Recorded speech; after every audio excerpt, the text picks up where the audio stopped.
ഈ വർഗീയ വിഷപ്പാമ്പിൻ്റെ വായിൽ നിന്ന് ഒരിക്കലും നന്മ നിറഞ്ഞ വാക്കുകൾ പ്രതീക്ഷിക്കാനാവില്ല. ഇവിടെ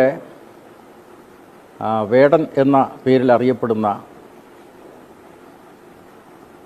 മഹാനായിട്ടുള്ള ഒരു ഗായകൻ, അദ്ദേഹം പട്ടികജാതിയിലാണ് എന്നതുകൊണ്ടുള്ള ഒരു ജാതി അധിക്ഷേപമായിട്ടാണ് ഈ സമൂഹം ശശികലയുടെ വാക്കുകളെ വിലയിരുത്തുന്നത്.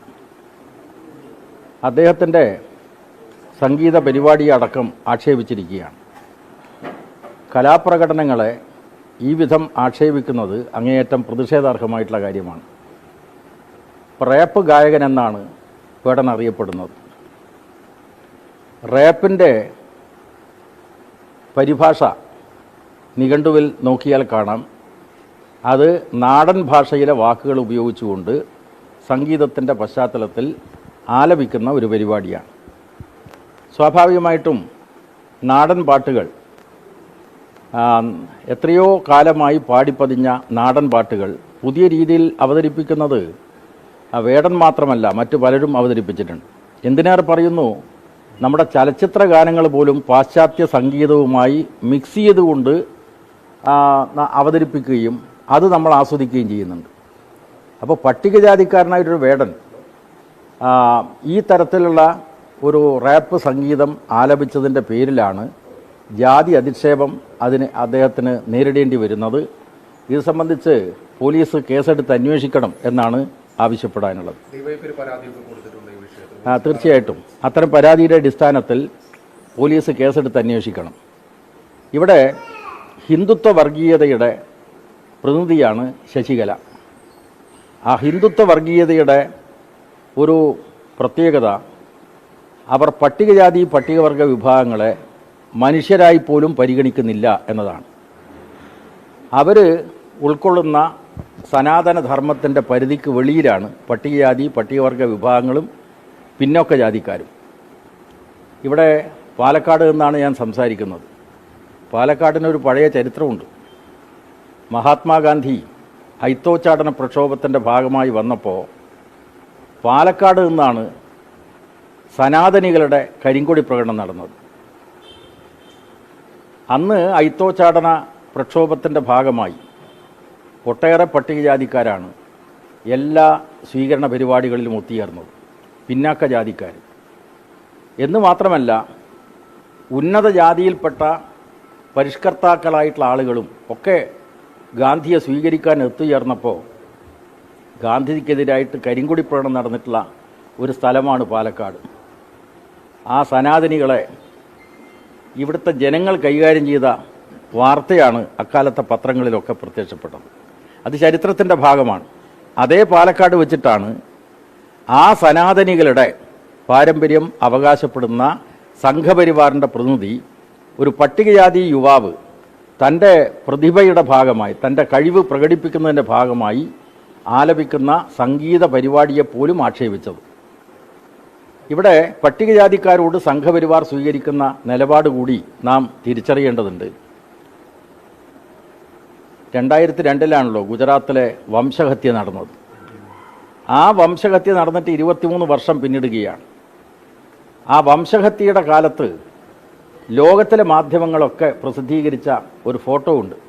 ഒരു ഭാഗത്ത് കുത്തബുദ്ദീൻ അൻസാരി, ഒരു മുസ്ലിമായിട്ടുള്ള തയ്യൽക്കാരൻ, മറുഭാഗത്ത് അശോക് മോച്ചി. അശോക് മോച്ചി ആരാ? പട്ടികജാതിയിൽപ്പെട്ട ഒരു യുവാവ്. അന്ന് മോച്ചിയുടെ നെറ്റിയിൽ കാവി തലക്കെട്ട്, അതുപോലെ തന്നെ കാവി പൊട്ട് തൊട്ടുകൊണ്ട് ഒരു കൈയിൽ ശൂലമേന്തിക്കൊണ്ടുള്ള ആ അശോക് മോച്ചിയുടെ ചിത്രം നമ്മൾ ആരും മറന്നുപോയിട്ടില്ല. അദ്ദേഹം ഒരു ചെരുപ്പ് കുത്തിയാണ്. ചെരുപ്പ് കുത്തിയായിട്ടുള്ള പട്ടികജാതിക്കാരനായിട്ടുള്ള അശോക് മോച്ചിയെ ആ കലാപത്തിന് വേണ്ടി സംഘപരിവാർ ശക്തികൾ ഉപയോഗിച്ചു. ഇപ്പോൾ 23 വർഷത്തിന് ശേഷം ഈയിടെ ഒരു യൂട്യൂബർ ഗുജറാത്തിൽ പോയി അശോക് മോച്ചിയുടെ ഇപ്പോഴത്തെ അവസ്ഥയെക്കുറിച്ച് അന്വേഷിച്ച് ഒരു വീഡിയോ പ്രചരിപ്പിക്കുന്നുണ്ട്. ഞാനത് കണ്ടു.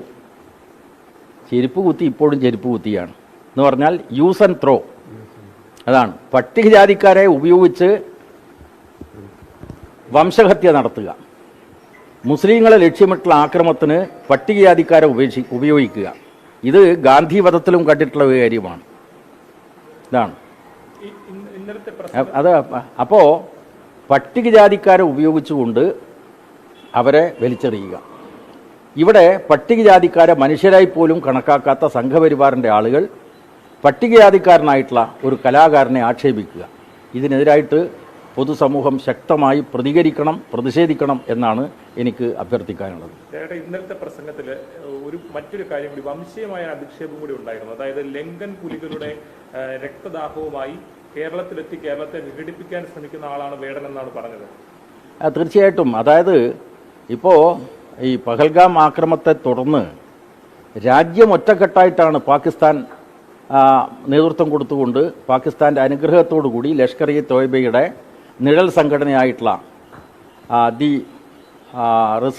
റെസിസ്റ്റന്റ് ഫ്രണ്ട് ഈ ഭീകരാക്രമണം നടത്തി 26 വിനോദസഞ്ചാരികളെ വെടിവെച്ച് കൊലപ്പെടുത്തിയത് അങ്ങേയറ്റം പ്രതിഷേധാർഹമായിട്ടുള്ള കാര്യമാണ്. അതിനെതിരായി രാജ്യത്തുടനീളം മതാതീതമായിട്ട്, വിശ്വാസത്തിന് അതീതമായിട്ട് എല്ലാവരും ഈ ആക്രമണത്തെ അപലപിച്ചു. ഇന്ന് ലോക സമൂഹം തന്നെ ഈ പാകിസ്ഥാൻ്റെ ഇത്തരം ഭീകരപ്രവർത്തനങ്ങൾക്കുള്ള എതിരായിട്ടുള്ള പ്രതിഷേധം രേഖപ്പെടുത്തുകയാണ്. അത്തരമൊരു സാഹചര്യത്തിൽ ഏത് പ്രശ്നത്തെയും മതവർഗീയതക്കനുസരിച്ച് വളച്ചൊടിക്കാനുള്ള ശ്രമമാണ് സംഘപരിവാർ നടത്തുന്നത്. അതിൻ്റെ ഭാഗമായിട്ടാണ് ഈ പരാമർശവും.